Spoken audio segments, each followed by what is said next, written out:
Hello everybody. In the last class I have spoken about the debentures and earlier classes I have spoken about the shares. In this class we will try to find out the difference between the shares and debentures. There are about 16 differences which I would like to enumerate in this class. So what are those differences? It's very simple, my dear students. Only thing is that you have to apply your mind to remember them.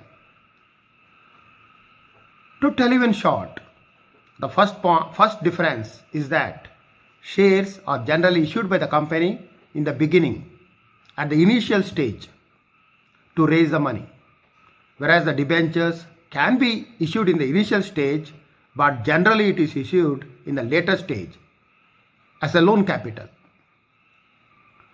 Second point is that shares are the part of the capital of the company, but debentures are part of that part of the company that is the loan capital of the company.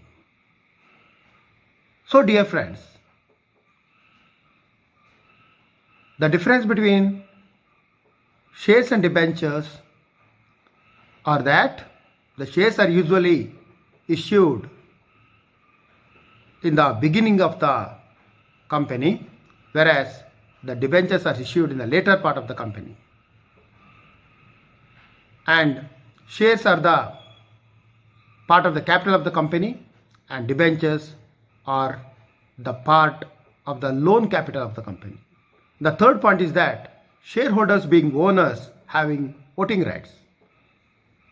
Shareholders are considered as the owners and have got the voting rights, whereas debenture holders will not have any voting rights.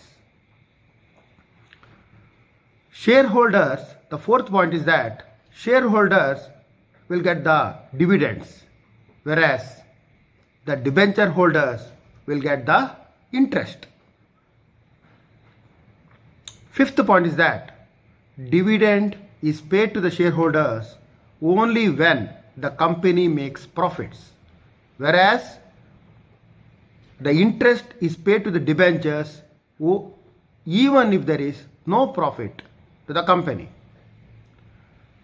Then coming to the sixth point, the rate of dividend paid to the shareholders varies from year to year depending upon the amount of the profits available and the discretion of the directors. But the rate of interest paid on the debentures is fixed and is not at the discretion of the directors, because it would have been already described in the articles of association. Seventh point is that the dividend paid on shares is not an admissible or deductible expenditure for the companies, but the interest paid on the debentures is the deductible expenditure for the companies. Because shares are the capital, whereas a debenture is the loan, so shares are not considered as the deductible expenditure, whereas debentures are considered as a deductible expenditure. Coming to the eighth point, shares are not secured by a charge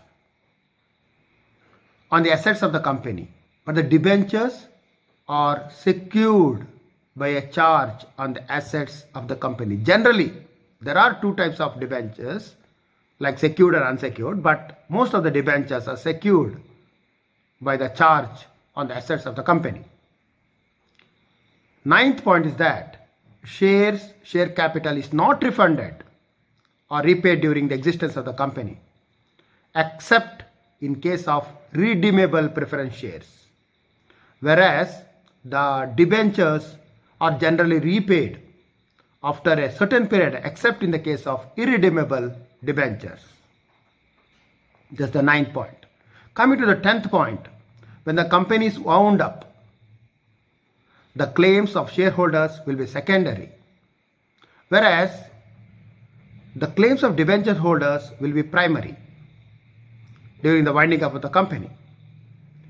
In other words, the shareholders rank last while the debenture holders rank first to get the repayment of their amount.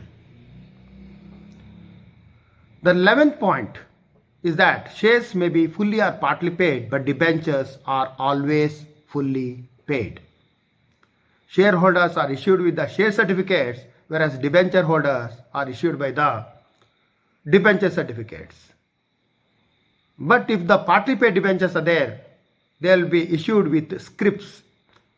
Scrips are nothing but the short form of subscription certificates when the debentures are partly paid. After the full amount is paid, then the debenture certificates are issued. Coming to the 12th point, there are restrictions on the issue of shares at a discount. Shares can be issued at a discount only subject to the conditions laid down in the Companies Act. But there are no restrictions on the issue of debentures on discount. 13th point is that share certificates in respect of shares can be issued even before the last call on the shares is paid. But debenture certificates are issued only when the last installment or call is paid. Till then, the debenture holders are issued only scrip certificates. What do I mean by that? Even if you have partly paid the call of shares, you will be issued with the share certificates. But if you are partly paying the debentures, you will be issued only scrips, and only after the full payment of the debentures, you will get the debenture certificates. Until then, the debenture holders will be having only scrip certificates. Coming to the 14th point, shares can be redeemed at a discount, but debentures cannot be redeemed at a discount. 15th point is that a company cannot purchase its own shares, but company may purchase its own debentures. Company cannot buy its own shares, but it can buy its own debentures. That is the 15th point. Coming to the 16th point is that shares can be forfeited for non-payment of the calling of shares and all. Whereas the debentures are not forfeited because these are the loan certificates. It cannot be forfeited because for the non-payment and all. So these are the main differences between the shares and the debentures. I would like to explain to you this subject in Kannada also.